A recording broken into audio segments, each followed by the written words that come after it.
बहुत से glaring example है, मैं 3 एग्जाम्पल्स आपके सामने रखता हूं। पहला एग्जाम्पल कि Himachal was a special category state and Himachal used to get a share of 60-40 during the Congress regime. The special category status and the centrally sponsored schemes का रेशियो बदल दिया। जो हमको 90-10 मिलता था वो 60-40 कर दिया। और उसमें भी देखिए आप, हिमाचल उत्तराखंड को निकाला, जम्मू कश्मीर को रखा और नॉर्थ ईस्ट स्टेट को रखा। यानी जम्मू कश्मीर के बाद पहाड़ का रंग बदल गया और उत्तराखंड के बाद नॉर्थ ईस्ट का रंग दूसरा आ गया। कितनी भेदभाव वाली सरकारें चलती थी, आप इसका अंदाजा लगाइए। ये भारत के नक्शे में भी स्टेट्स को डिवाइड करते थे।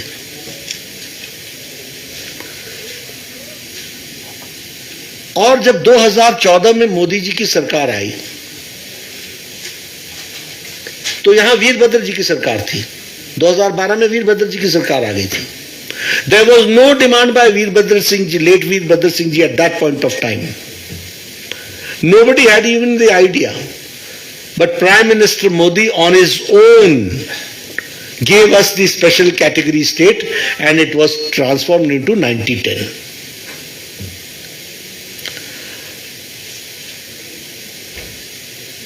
अगर हम देखें इंडस्ट्रियल पैकेज, धूमल जी की सरकार थी और अटल जी की सरकार केंद्र में थी। हमको हिमाचल में इंडस्ट्रियल पैकेज मिला था। यह पैकेज 10 वर्षों का था और हमारी सरकार रहती तो यह एक्सटेंड भी होता। लेकिन केंद्र में यूपीए की सरकार आई, मनमोहन सिंह जी की, और उन्होंने 8 साल पर ही यह पैकेज विड्रॉ कर लिया। ऑन द 8th ईयर ये जहां पड़े संतन के पांव, जहां जहां वहां हुआ घंटाधार। तो ये जहां जहां इनके फुटप्रिंट्स हैं वो इस बात को बताते हैं। अब आप उठाइए अटल टनल, 2002 में इसका शिलान्यास हुआ। शिलान्यास अटल बिहारी वाजपेयी जी ने किया। 2004 में यूपीए की सरकार आ गई। 2004 से 2014 तक सारा प्रोजेक्ट कदम ताल करता रहा। And it was in only after 2014 that war footing पे मोदी जी टुक दी वर्क। और कल मैंने आपको बताया था कि अटल जी ने मेरे सामने कहा था, वो पत्थर मेरे सामने, मेरे दिल पर पत्थर है। यानी he felt, it was his emotional dream. उनको इतना लगाव था हिमाचल से कि एक व्यक्ति प्रधानमंत्री न रहने के बाद भी आकर के पूछता है कि उसका टनल का काम चल रहा है कि नहीं चल रहा है, और फिर कहा वो पत्थर मेरे ऊपर, दिल पर पत्थर है। उसको भी फिर से अमली जामा पहनाने का काम नरेंद्र मोदी जी ने किया। ये मैं आपको बताना चाहता हूं। इसलिए चाहे कोई किसी भी तरीके से हम देखें, भारतीय, अब डेवलपमेंट की दृष्टि से अगर हम देखेंगे तो अभी हाइड्रो इलेक्ट्रिसिटी में Kol dam BJP, Luhri stage 1 stage 2 BJP. अगर हम हाइड्रो इलेक्ट्रिसिटी की दृष्टि से देखें, अभी 27 दिसंबर को 2001 को 11,000 करोड़ का मेगावाट, 11,000 मेगावाट्स का रेणुका जी बांध परियोजना, Luhri hydro power project, Dhaula Sidh project और स्वाडा कुड्डू प्रोजेक्ट, ये सारे प्रोजेक्ट का शिलान्यास करने का काम और उसके लिए फाइनेंस देने का काम किसने किया? भारतीय जनता पार्टी की सरकार ने किया। अगर हम बात करें 4 लेन का, तो उसमें भी परवाणु शिमला हो, चाहे शिमला धर्मशाला हो, या फिर हमारा कीरतपुर मंडी मनाली हो, ये प्रोजेक्ट्स कब इनिशिएट हुए? बीजेपी रिजिम में हुए, केंद्र सरकार ने किए और पूरी ताकत से इस पर काम चल रहा है। अगर हम रोपवे की बात करें तो कोटी रोहतांग रोपवे की भी जो अनाउंसमेंट कब हुई है, बीजेपी की सरकार में हुई है। आपको यह भी मालूम होगा कि यूपीए के टाइम में प्रधानमंत्री ग्राम सड़क योजना स्क्वीज कर दी गई थी, और अब मोदी जी के टाइम पर 250 की बस्ती को भी हम लोगों ने प्रधानमंत्री ग्राम सड़क योजना के उसमें लिया है फॉर हिली स्टेट्स, क्योंकि हमारे गांव ही छोटे होते हैं, वो गांव के डेफिनेशन में नहीं आते थे, तो उनको भी लेने का काम हमारी सरकार ने किया है। AIIMS, all India institute of medical sciences एक 393 करोड़ का बन रहा है, और एम्स 1400 करोड़ का बन रहा है, 2022 के जून तक तैयार हो जाएगा। आदरणीय मोदी जी उसके उद्घाटन के लिए आएंगे। तो ऐसे प्रोजेक्ट्स जो हैं वो इस बात को स्पष्ट बताते हैं, और हम इस बात से भली भांति परिचित हैं कि हिमाचल का विकास कोई करेगा तो वह कमल का फूल भारतीय जनता पार्टी करेगी, और इसकी मेन स्ट्रीमिंग भी करेगी तो भारतीय जनता पार्टी करेगी। अब हम डबल इंजन की सरकार की बात करते हैं।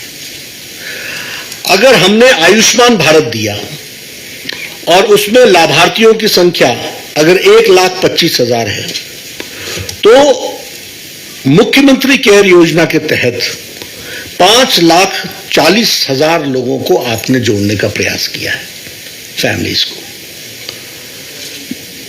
यानी कोई भी स्कीम को, अब देखिए आप, हम इसलिए मैं इसकी कीमत जानता हूं कि एक कैंसर के पेशेंट को एक हार्ट की बाईपास सर्जरी कराने के लिए मुख्यमंत्री के पास चिट्ठी लिख करके रिक्वेस्ट करके थक जाते थे, तब जाकर के काम होता था। और आज 5 लाख लोग, 5 लाख परिवार, 1,25,000 लोग ऐसे जोड़ रहे हैं जैसे कि मतलब, और कितना है हेल्थ कवर? 5 लाख रुपीस। और हेल्थ कवर क्या है? Year two year basis. अगर जगत प्रकाश को आपने 2022 में दिया तो 2023 में फिर से रिन्यूअल में हमको 5 लाख रुपीस हमारा हम इंश्योर्ड होंगे। इस बात को हमको इसमें से समझने की जरूरत है। उसी तरीके से अगर हम देखें तो ये मुख्यमंत्री सहारा योजना में लगभग 18,000 patients have been registered. Ujjwala Yojana में अगर हमने 1,37,000 लोगों को जोड़ा तो उसी में मुख्यमंत्री गृहिणी योजना ने 3,25,000 लोगों को और जोड़ा है, ताकि कोई भी उज्ज्वला योजना की स्कीम से वंचित न रह जाए। मैंने कल भी बताया था कि प्रधानमंत्री ग्राम सड़क योजना में 6,384 किलोमीटर की सड़क बनी 5 इयर्स के दौरान। This is not a joke, यह कोई आसान काम नहीं है। आप लोग जानते हैं हिमाचल प्रदेश में फॉरेस्ट क्लियरेंस, इतनी क्लियरेंसेस के बाद सड़क बनती है, और इतने गांवों को जोड़ने का काम जो हुआ है वह इस बात को बताता है कि एक तरीके से विकास के लिए एक नई कहानी लिखी गई है। यहां मैं आज कुछ शिमला के बारे में जरूर चर्चा करना चाहूंगा। जब हम स्मार्ट सिटी की बात करते हैं, अब इसमें भी आप देख लीजिए, स्मार्ट सिटी में the concept is that maximum to the tune of, जिस कैटेगरी में शिमला और हिमाचल प्रदेश धर्मशाला आते हैं, उस कैटेगरी में you will be given a fund to the tune of 500 crore and with a matching grant of 500 crores from the state government. It's a 50-50 project.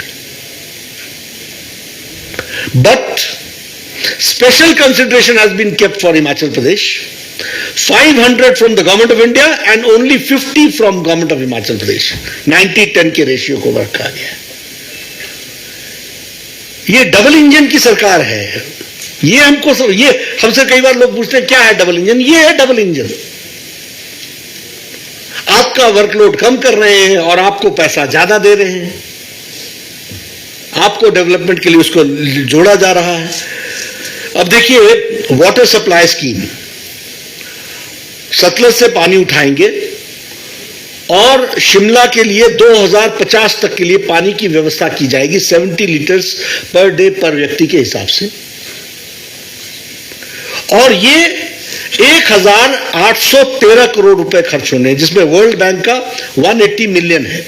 1200 crore के आसपास का क्यों भारद्वाज, इतना ही है, 1200 करोड़ रुपए वर्ल्ड बैंक से हमको मिलेगा और बाकी गवर्नमेंट ऑफ इंडिया देगी, और वर्ल्ड बैंक को भी जो श्योरिटी है वो श्योरिटी गवर्नमेंट ऑफ इंडिया की है, उन्होंने हमको ये प्रोवाइड किया है।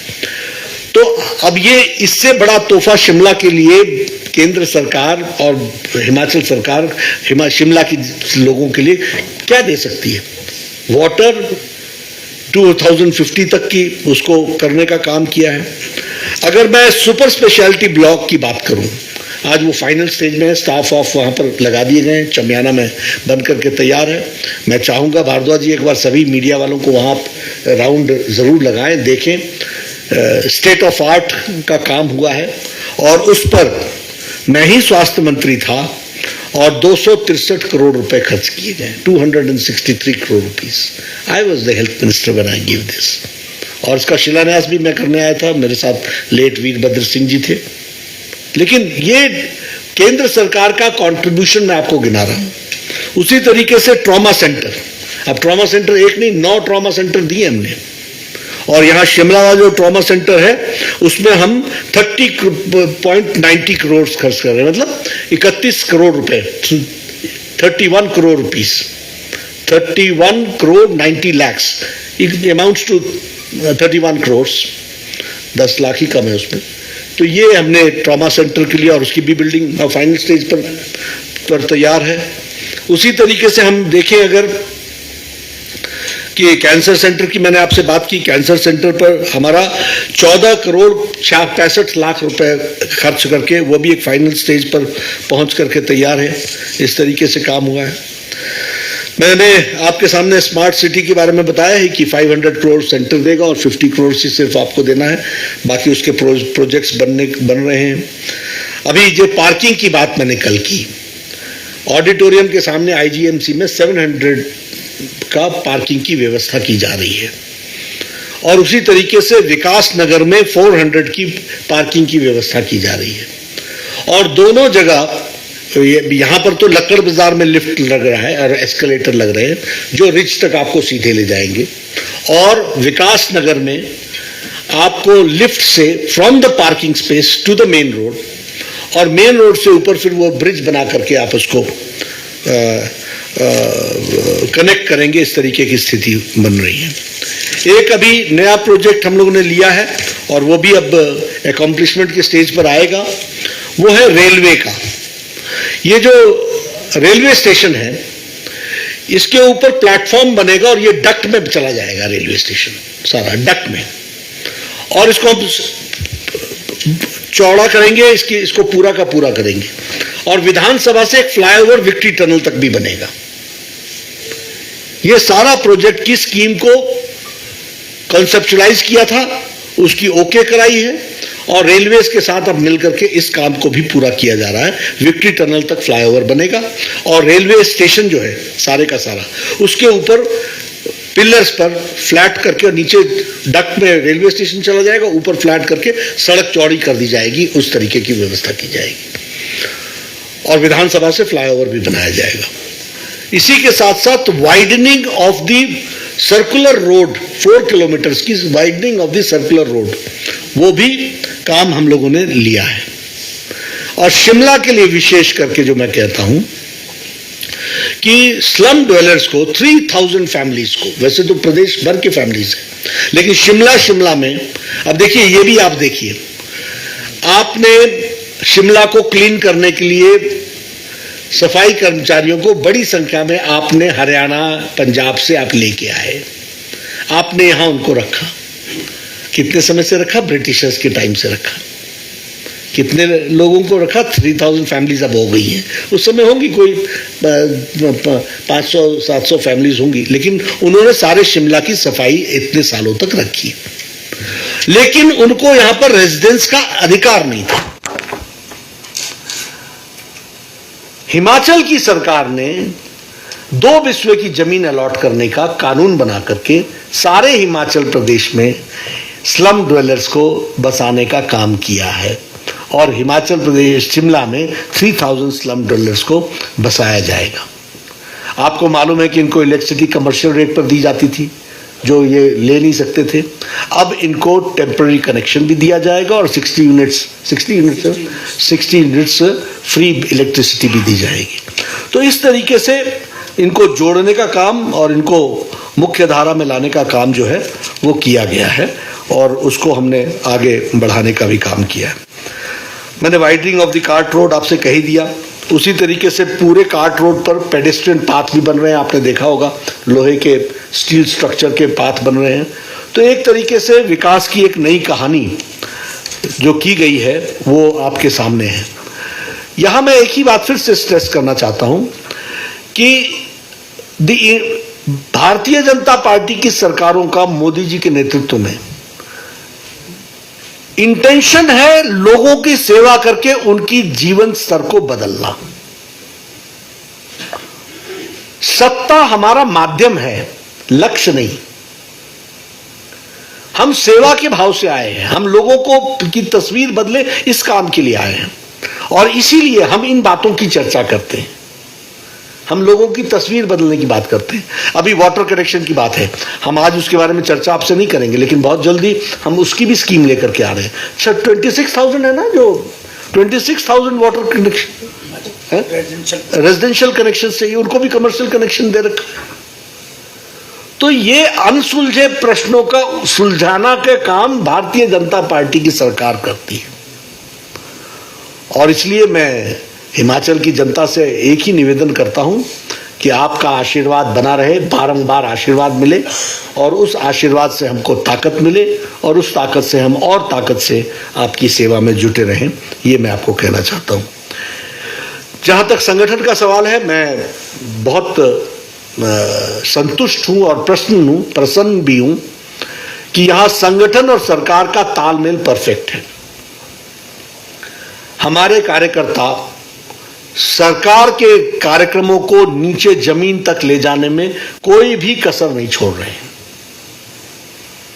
और इसी के तहत अभी महासंपर्क अभियान 6 अप्रैल से जो शुरू हुआ है हमारे स्थापना दिवस से, वो 30 अप्रैल तक चलने वाला है और इसमें 30 अप्रैल तक हम प्रत्येक बूथ पर पहुंचने वाले हैं और साथ ही साथ प्रधानमंत्री आवास योजना, आयुष्मान भारत, जल जीवन मिशन, ये जितनी भी योजनाएं हैं, प्रधानमंत्री गरीब कल्याण अन्न योजना, ये योजनाएं जनता तक ठीक से पहुंच रही हैं कि नहीं पहुंच रही हैं, जन औषधि योजना, इन सारी चीजों को हम पीपल से कनेक्ट कर रहे हैं।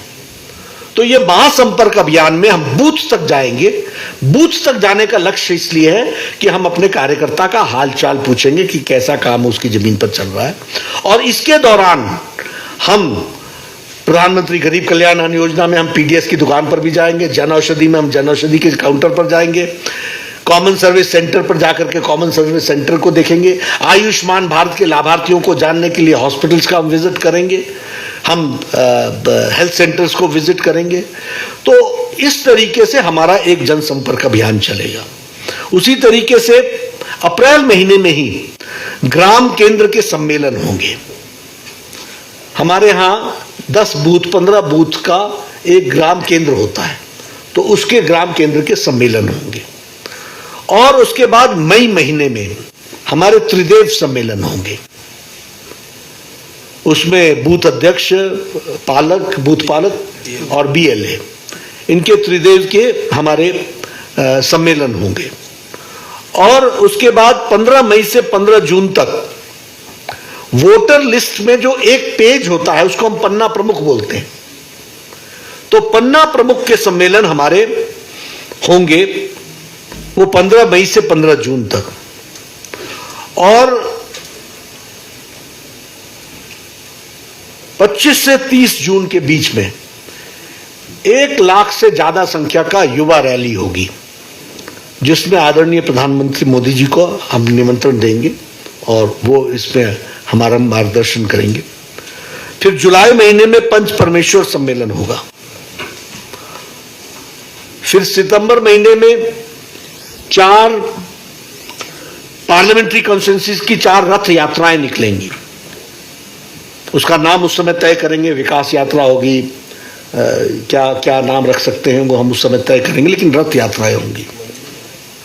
और अगस्त महीने में हम लाभार्थी सम्मेलन, बेनिफिशियरीज सम्मेलन ये हम करेंगे।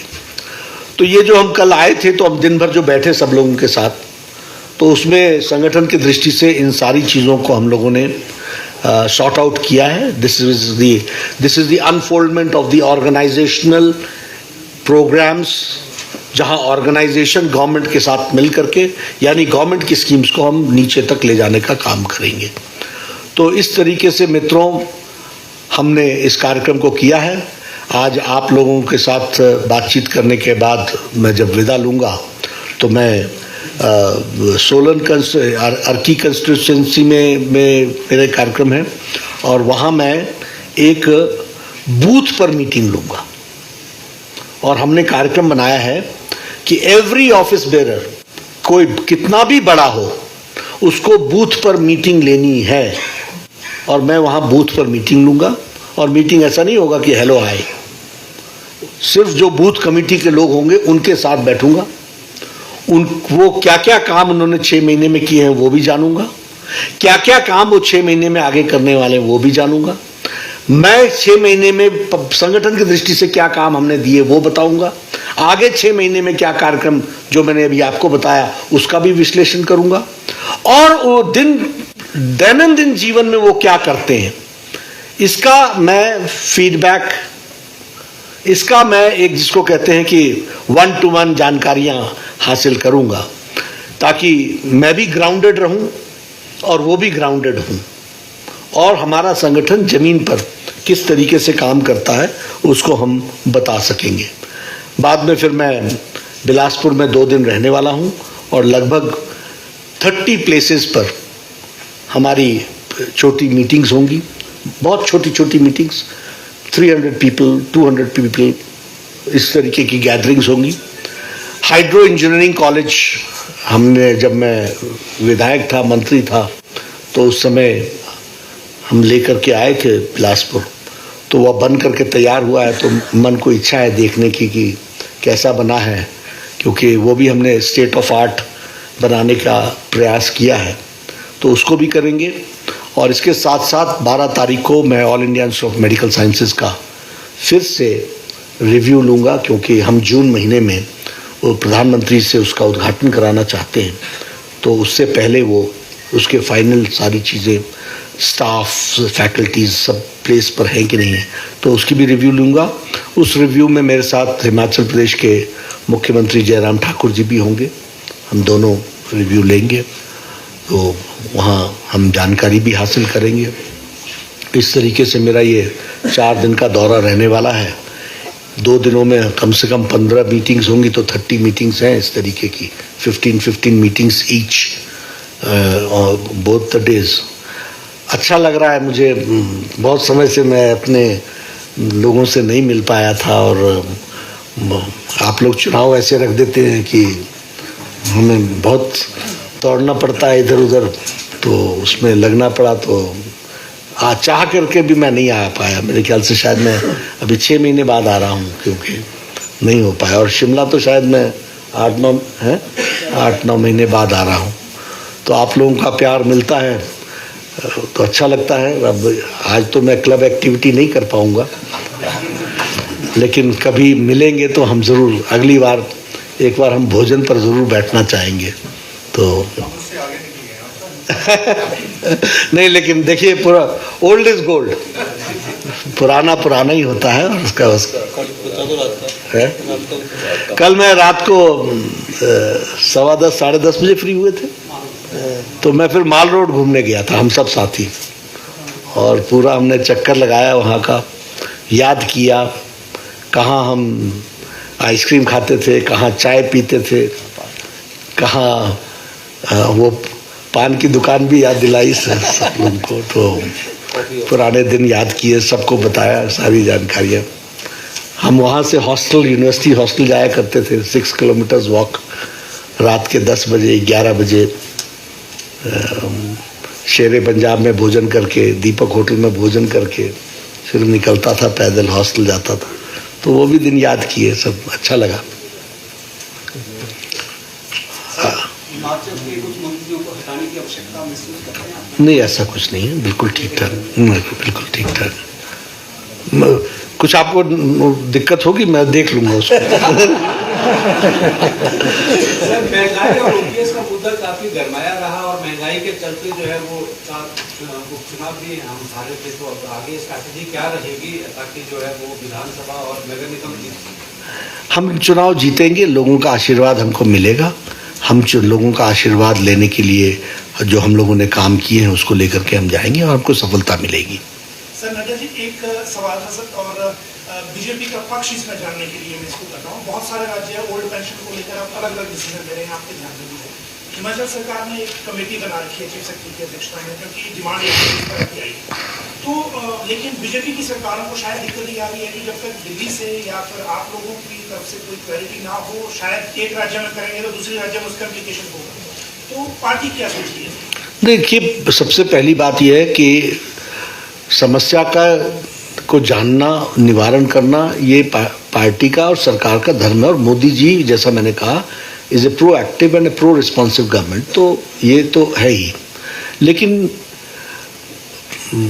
मैं किसी पर कटाक्ष नहीं कर रहा हूँ, नहीं मैं आक्षेप कर रहा हूँ, लेकिन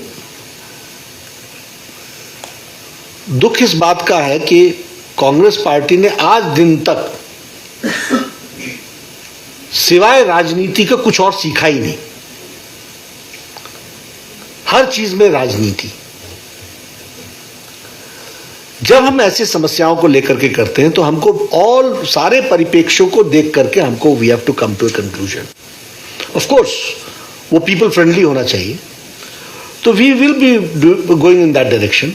लेकिन आपने जो जिन स्टेट्स की बात की, तो उनसे खाली पूछ लीजिएगा ना कि हम लोगों ने तो पेट्रोल डीजल के लिए वैट स्टेट्स ने घटा दिया, और उन्होंने उस समय से अभी तक कितना कमाया, ये हमने परसों अपने स्टेटमेंट में बताया ना, 4,000 करोड़ रुपीस कमा गए।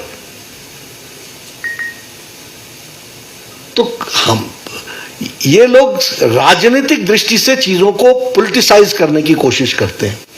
ये दीगर बात है कि आपका आशीर्वाद मिलता है, इसलिए अंत में उनको नुकसान होता है और हमको लोग हमारे साथ खड़े रहते हैं, इसलिए हम इन सारी चीजों को गहराई से देख करके करेंगे। मैंने कहा ना आपको, it is not a stand like जैसा आप कह दी it is done by, you have to take everything into consideration and then come to the conclusion, and we will come to the conclusion. Nadda साहब, दिल्ली के डिप्टी सीएम मनीष सिसोदिया बार-बार tweet कर रहे हैं कि Himachal BJP will get a new CM और अनुराग ठाकुर नए CM. ऐसा है ना, मैंने कल कहा था ना, ये आपा खो बैठे हैं, तो इनसे आप एक्सपेक्ट क्या करते हैं? सर, आपने 9 अक्टूबर 2021 को, क्योंकि ये चुनावी वर्ष भी है, एक बयान दिया था। आपने एक परिवार एक टिकट की बात की थी।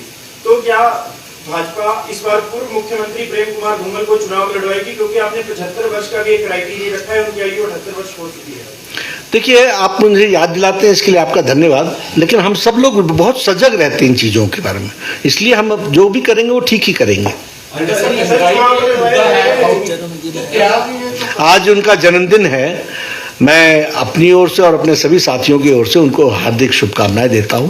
नड्डा साहब, ये पेट्रोलियम प्रोडक्ट्स के रेट्स काफी बढ़ रहे हैं, जीएसटी के अंडर लाने का प्रावधान था जब जीएसटी कौंसिल बनेगी, उस तरफ कुछ बढ़ा जा रहा है?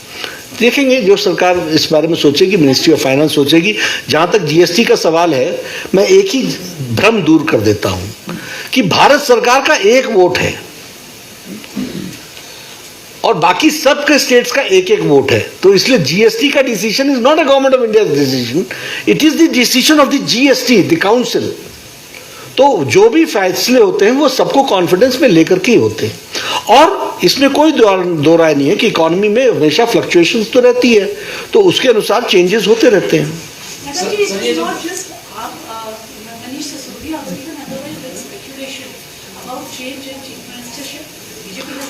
ऐसी कोई इसकी कोई भी संभावनाएं नहीं है। जयराम ठाकुर जी के नेतृत्व में सरकार अच्छी चल रही है, पूरी ताकत से चल रही है, और आगे इनके ही नेतृत्व में सरकार चलेगी। सर, मेरा सवाल ये है कि आपने अभी उत्तर प्रदेश में डिप्टी सीएम जो कि मौर्य है उनको हारे हुए को दोबारा से डेप्टी सीएम बनाया, और उत्तराखंड में आपने धामी जी को रिपीट किया, तो हिमाचल में भी ये सवाल उठा कि 2017 में झूमर आ सभी चीजें गुण दोष के आधार पर तय होती है ना। एक चीज को दूसरी चीज के साथ नहीं बना सकते हैं, एक चीज को दूसरी चीज के साथ नहीं जोड़ सकते हैं। और थोड़ा पार्टी हमको चलाने दीजिए ना, इतना तो छूट दे दीजिए। वो भी हार की जांच की बात कर रहे हैं कि जब उनकी जांच ठीक है, उनके साथ भी हमारी बातचीत है ना, तो ध्यान में रखा है, ध्यान में है सब कुछ। भाजपा मीडिया फ्रेंडली है या मीडिया के विरोधी है? मीडिया फ्रेंडली है। फ्रेंडली है तो मध्य प्रदेश में जो आजकल सोशल मीडिया में बहुत आ रहे हैं, जर्नलिस्ट को नंगा किया गया वहाँ पर, मेरी जानकारी नहीं है, मैं जानकारी हासिल करके बताऊंगा। तो सारे में है, और सीएम ने शायद वो लाइन हासिल की है, मैं चेक कर लूंगा, मैं चेक कर लूंगा। लेकिन मांटा जी, इंसिडेंट से इंटेंशन को मत जोड़ लो। अब मेरे पास कोई चीज नहीं है, इसलिए मैं कह नहीं सकता हूँ इंटेंशन मीडिया फ्रेंडली है। सर वो एक नहीं, उसमें कम से कम 10 मैं चेक कर लूंगा, मैं लेकिन मेरी इंटेंशन को मत चेक करो। हिमाचल में तो आप कितना बड़ा फैक्टर होगा आने वाले इलेक्शन? देखिए, मैं फिर यही कहूंगा कि कल मैंने इसीलिए आपको बताया था कि 38 सीटें लड़ी थी, 2 पर जमानत बची गोवा में, और 36 पर गई। 377 की सीट्स पर लड़े थे, 377 सीटों पर जमानत जब्त हुई। 70 में से 68 सीटों पर लड़े थे, 2 पर जमानत बची, और 66 में जमानत गई। आप कोई किसी को गोवा जाने का मौका मिला हो, उत्तराखंड जाने का मौका मिला हो, या यूपी जाने का मौका मिला हो, तो पोस्टर्स और बोर्डिंग से तो ऐसा लगता था कि पार्टी यहाँ यही है और कोई है ही नहीं। और ये आपको हिमाचल में भी आगे देखने को मिल सकता है। लेकिन मैं इसका जवाब दे दूं प्रकाश जी, तो ये उनकी स्थिति रहती है। ठीक है, प्रजातंत्र है, मैं किसी को ना हम रोकते हैं ना करते हैं, विचारों की लड़ाई लड़ते हैं, और विचारों की लड़ाई पर मुझे दिखता है कि भारतीय जनता पार्टी से जहां उनका मुकाबला है, और आने वाले समय में पंजाब में भी अब हमसे ही मुकाबला होना है।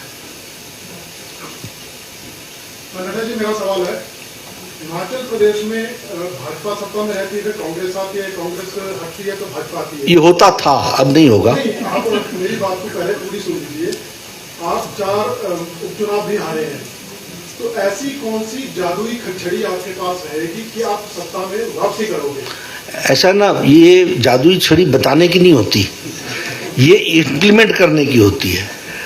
स्ट्रेटेजी पर्दे का विषय होता है, उसको अगर हम बता देंगे तो फिर हमको काउंटर स्ट्रेटेजी नहीं लगानी पड़ेगी। तो इसलिए हम इसको पर्दे का विषय समझते हैं। आपकी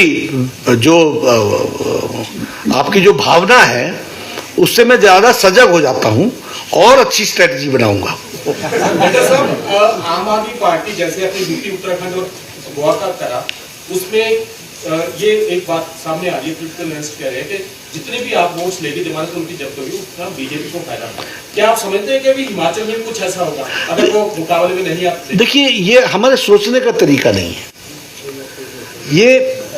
ये these are all by products, कि इसके लड़ने से फायदा होगा, किसके लड़ने से नुकसान होगा। हमारा मानना यह है कि हम 50% प्लस वोट जाना है हमको। हम अच्छे हैं इसलिए हमको वोट दो, पॉजिटिव। वी आर, और हम आपसे सुझाव लेकर के और अच्छे कैसे बन सकते हैं इसकी हम चिंता करते हैं। आपने पंजाब का बोला, पंजाब में भी आपसे ही मुकाबला होगा, आपने बोला बीजेपी से होगा, इसको थोड़ा खुलासा करें। नहीं, हम पंजाब में, देखिए, हम पंजाब में लंबे समय तक अलायंस में रहे।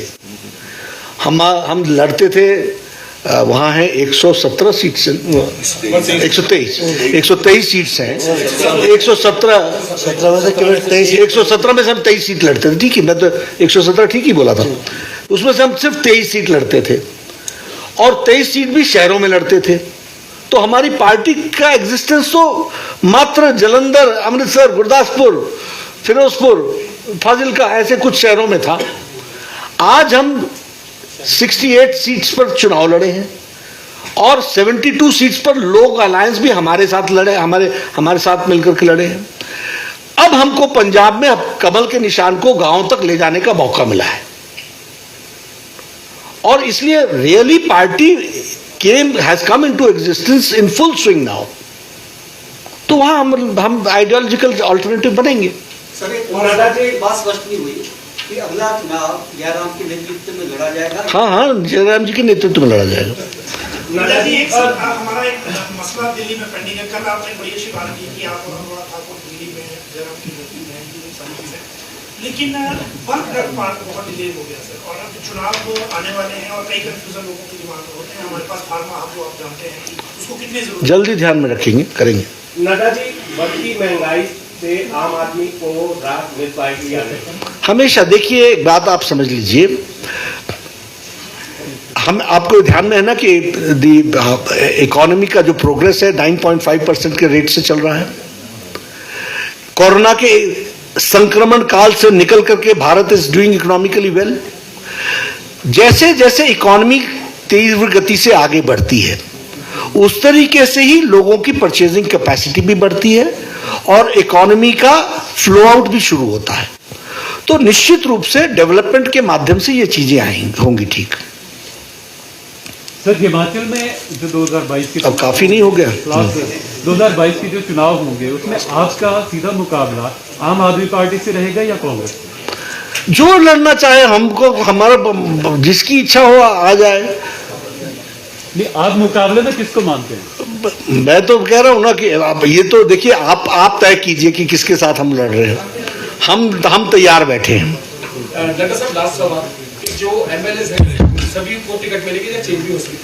देखिए, हमारे यहाँ कोई चीज स्टैटिक नहीं है। मैंने पहले कहा, भारतीय जनता पार्टी चलायमान party. Every minute, every time decisions have to be taken into consideration, seeing the practical situations. There is possibility of changing that. Why not? हम हमेशा करते हैं। 10% तो ऐसे भी कर देते हैं, 15%। ठीक है जी। उत्तर प्रदेश में हमने किया नहीं किया, मणिपुर में हमने किया कि नहीं किया?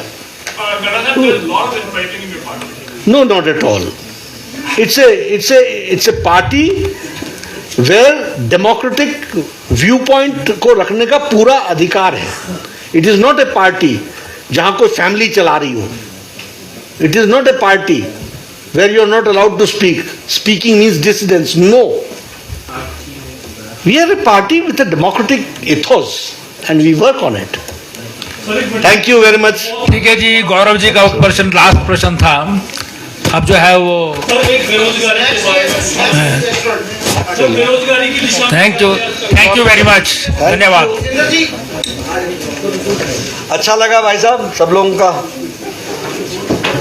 थोड़ा पॉजिटिव लिख दीजिएगा।